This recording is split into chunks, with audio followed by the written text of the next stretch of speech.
Ang isang taong depressed na laging nakangiti maaaring kakaiba, pero napakakaraniwan ito.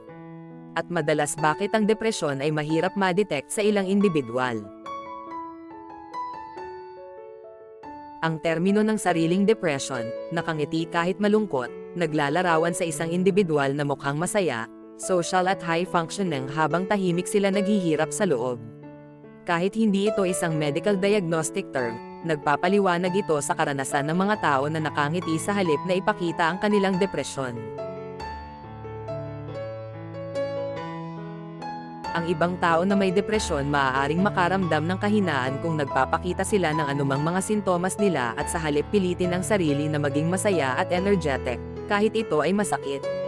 Ayaw nilang pabigatan ang mga tao ng sarili nilang problema o pakiramdam na parang mas malala ang nararamdaman ng ibang tao kaya wala silang karapatan malungkot.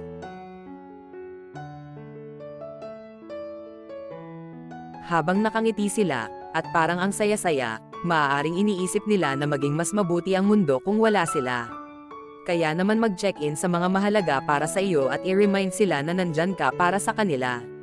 Para sa suporta, kahit hindi sila nagpapakita ng kahit anong typical depression symptoms. Thank you for watching.